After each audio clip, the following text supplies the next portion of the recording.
हमारे गले में कुछ लिम्फोइड फॉलिकल्स होती हैं जो कि गले के पिछले हिस्से में तालू के पीछे की तरफ होती हैं। उनको टॉन्सिल्स बोला जाता है। ये दो होते हैं, एक दाहिनी तरफ और एक बाईं तरफ। टॉन्सिल्स जो हमारे प्रतिरोधक क्षमता है, शरीर की प्रतिरोधक क्षमता के लिए ये ज़रूरी होते हैं और इनकी वजह से जो भी हमारे शरीर से मुंह के रास्ते जो भी इन्फेक्शन वगैरह जाते हैं वो इनको ट्रैप करने का काम करते हैं। Over a period of time जब जैसे जैसे बच्चा बड़ा होता जाता है उसके हिसाब से टॉन्सिल्स की ज़रूरत कम होती जाती है। टॉन्सिल्स के अलावा कई और भी टॉन्सिल्स होते हैं जो कि हमारे नेजोफेरिंग्स में पाए जाते हैं, जिनको ट्यूबल टॉन्सिल्स कहते हैं। पोस्टेरोफेरिंजियल वॉल पे भी कुछ टॉन्सिल्स पाए जाते हैं और उसके अलावा हमारी जीभ के पिछले हिस्से में भी टॉन्सिल्स पाए जाते हैं। मगर मेन टॉन्सिल्स जो होते हैं उन्हें पैलेटाइन टॉन्सिल्स कहते हैं, जिसको आम भाषा में लोग टॉन्सिल जिसको समझते हैं वो पैलेटाइन टॉन्सिल ही होते हैं। और इसी का इन्फेक्शन सबसे ज़्यादा होने की संभावना होती है, जिसके लिए सबसे ज़्यादा लोग डॉक्टर्स के पास आते हैं। इसके कई वैरायटी होती, कई वेरिएंट्स होते हैं, जैसे कि acute follicular tonsillitis, acute membranous tonsillitis, acute parenchymatous tonsillitis. तो ये जो टॉन्सिलाइटिस होती है उसमें एक्यूट टॉन्सिलाइटिस वो ज़्यादा सीवियर होती है, छोटे बच्चों में होती है, उनको सीवियर ज़्यादा होती है, उनको ज़्यादा दिक्कत होती है।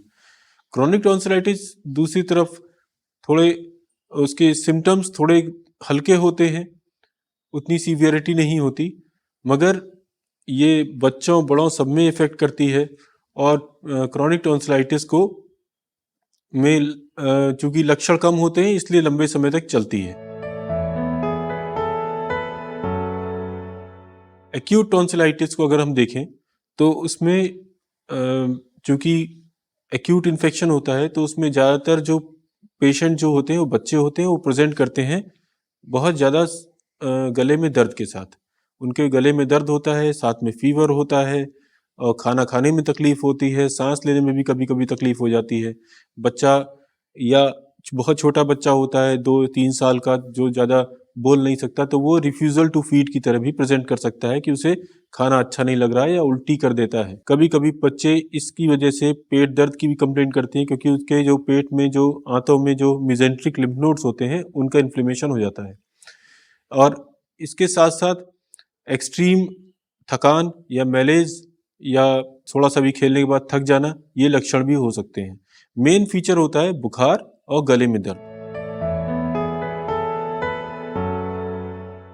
टॉन्सिल का काम ही यही है कि वो इन्फेक्शन को ट्रैप करे और नीचे जाने से रोके, लोअर एयरवे में और आगे जाने से रोके। तो टॉन्सिल में इन्फेक्शन हो सकता है साल में 1 से या 2 बार गला खराब होना और टॉन्सिल में इन्फेक्शन होना पॉसिबल है। मगर अगर ये ज़्यादा होता है, साल में 2-5 बार, 6 बार, 7 बार से ज़्यादा हो रहा है और लगातार हो रहा है, तब ये ज़्यादा घबराने वाली बात है। अगर टॉन्सिल्स का साइज़ इन्फेक्शन होने की वजह से बढ़ जाए, जिससे कि बच्चे को या जो बड़ा है जिसको हो रहा है उसे सांस लेने में तकलीफ हो या खाना खाने में तकलीफ हो, तब इसमें थोड़ी सोचने वाली बात है। अदरवाइज ज़्यादातर इसमें छोटे बच्चों में बैक्टीरियल इन्फेक्शन भी हो सकते हैं, बड़ों में भी हो सकते हैं। टॉन्सिल के होने के और भी कई रीज़न हैं, जैसे कि शरीर में इम्यूनिटी का कम होना, शरीर में आपके खान पान का सही नहीं होना, उसकी वजह से टॉन्सिल में इन्फेक्शन इनफैक्ट किसी भी जगह का इन्फेक्शन बहुत जल्दी जल्दी पकड़ सकता है। तो खान पान का ध्यान रखना बहुत ज़रूरी है और इम्यूनिटी का इम्प्रूव करना भी बहुत ज़रूरी है। टॉन्सिल में बार बार इन्फेक्शन होता है तो छोटा बच्चा अगर है तो उसकी ग्रोथ अच्छी नहीं होगी, वो पढ़ने में वीक रह जाएगा, क्योंकि ग्रोथ नहीं होगी, उसको पूरा न्यूट्रिशन नहीं मिलेगा तो पढ़ने में वीक हो जाएगा।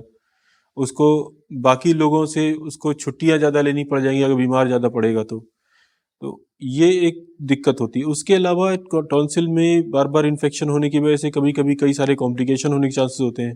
कभी कभी गले में फोड़ा बन सकता है जो कि आगे चल के जिसको कि हमें इंसिजन एंड ड्रेनेज करना पड़ जाता है।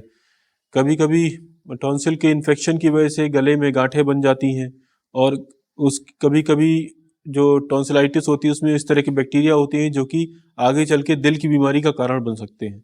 तो ये सब दिक्कतें हैं जिसकी वजह से टॉन्सिल का बिल्कुल सावधानी बरतनी चाहिए और जितनी जल्दी हो सके उतनी जल्दी इलाज कराना चाहिए। इसके अलावा कुछ और कॉम्प्लिकेशंस हैं टॉन्सिल से रिलेटेड, जैसे मैंने बताया अभी, एक फोड़े का बन जाना, उसके अलावा भूख ना लगना, वजन कम होना, ये सब चीज़ें भी हो सकती हैं। एक्यूट टॉन्सिलाइटिस जो हमें मिलती है, और इनफैक्ट क्रोनिक टॉन्सिलाइटिस भी जो मिलती है, उसका ज़्यादातर इलाज दवाइयों से हो जाता है। कई इस वक्त हमारे पास चिकित्सा विज्ञान में सारी अच्छी दवाइयाँ, अच्छी तरह की दवाइयाँ मौजूद हैं, एंटीबायोटिक्स जिनको दिया, जो कि इस दवाई में बहुत बेहद कारगर है। इसके अलावा दवाइयों को, एक्यूट टॉन्सिलाइटिस अगर 3 से 4 एपिसोड अगर होते हैं साल भर में, तो हम इन दवाइयों से आराम से कंट्रोल कर लेते हैं। और ज़्यादातर दवाइयाँ 5 से 7 दिन के लिए या 4 दिन के लिए दी जाती हैं। साथ में बच्चे को, या ज़्यादातर हमें हाइड्रेशन इम्प्रूव करना होता है, मतलब कि पानी की कमी ना होने पाए, भोजन की कमी ना होने पाए, और साथ में दवाइयाँ चलती हैं, ज़्यादातर बच्चे इससे ठीक हो जाते हैं। मेडिकल ट्रीटमेंट ज़्यादातर काम करता है। अगर किसी वजह से टॉन्सिल में इन्फेक्शन बार बार हो रहा है, साल भर में 7 बार से ज़्यादा, या 2 साल में लगातार 2 साल में 5 बार से ज़्यादा, या लगातार 3 साल में 3 बार से ज़्यादा, या फिर टॉन्सिल इतने बड़े हो गए हैं कि उससे खाना खाने में दिक्कत हो रही है, सांस लेने में दिक्कत हो रही है, या फिर टॉन्सिल की वजह से हमें लगता है कि उसे खर्राटे आते हैं, तो इस कंडीशंस में टॉन्सिल्स को ऑपरेशन द्वारा ही हटाया जा सकता है। इसके अलावा कुछ और बीमारियां होती हैं, जैसे कि डिप्थीरिया। डिप्थीरिया एक बैक्टीरिया की वजह से होती है, और इस बीमारी में एक टॉन्सिल्स के ऊपर एक मेम्ब्रेन बन जाती है। वो टॉन्सिल्स और ओरोफेरिंग्स, पूरे गले में एक मेम्ब्रेन बन जाती है। डिप्थीरिया का चूँकि हमारे यहाँ यूनिवर्सल इम्यूनाइजेशन प्रोग्राम में इलाज होता है, तो उससे काफ़ी हद तक कंट्रोल्ड है, मगर फिर भी आज की डेट में भी कुछ बच्चे आते हैं जिनमें कि डिप्थीरिया की प्रॉब्लम देखने में मिलती है। ऐसे बच्चों में भी जिनमें जिनमें ये कमी पाई जाती है, उनमें ये डिप्थीरिया का इलाज करने के बाद हम लोग उसको टॉन्सिल्स के लिए देखते हैं। अगर साल भर में 7 बार से ज़्यादा हो, या 2 साल लगातार 5 बार से ज़्यादा, या 3 साल लगातार 3 बार से ज़्यादा, तब हम लोग कंसीडर करते हैं उसको ऑपरेशन के लिए। अगर बहुत छोटा बच्चा है, 3-4 साल का, तो उसमें टॉन्सिल का ऑपरेशन थोड़ा खतरे वाला होता है, मगर चूंकि रूटीन ऑपरेशन है, किया जा सकता है, तो हम लोग करते हैं अगर कंडीशन फुलफिल करता है। आमतौर पे अगर 3 से 4 बार साल भर में इन्फेक्शन हो रहा है, तो उसमें टॉन्सिल के ऑपरेशन की फौरी तौर पे ज़रूरत नहीं पड़ती है। हाँ, अगर खाने में दिक्कत हो रही है, बच्चा सांस नहीं ले पा रहा है, या सोते टाइम खर्राटे लेता है, इतने बड़े टॉन्सिल हो गए हैं उसके, ठीक है, तो उस ऐसी कंडीशन में हम ऑपरेशन की आवश्यकता पड़ती है। जो भी माता पिता हैं, अपने बच्चों को न्यूट्रिशन अच्छा दें, उन्हें जंक फूड ना दें। जंक फूड जैसे कि चिप्स वगैरह जो आते हैं हमारे खाद्य, जो पैकेट बंद खाने की चीज़ें हैं, वो सब ना दें। हरी पत्तेदार सब्जियां, रोटी, दाल, चावल, ये सब खाने में पूरा सामान सम्मिलित होना चाहिए बच्चों के भी। अगर ये करेंगे तो बच्चों की इम्यूनिटी अच्छी रहेगी, और उन्हें ये बार बार इन्फेक्शन की तकलीफ नहीं होगी। जो आपके बच्चे हैं, उनका खाने पीने का और इम्यूनिटी का ख्याल रखें। उनको हरी पत्तेदार सब्जियां, दालें, चावल और रोटी, ये सारी चीज़ें उनके भोजन में सम्मिलित होनी चाहिए, जिससे कि उनकी रोग प्रतिरोधक क्षमता अच्छी बनी रहे। अगर ये अच्छी बनी रहेगी तो उससे उन्हें बार बार गले का इन्फेक्शन नहीं होगा।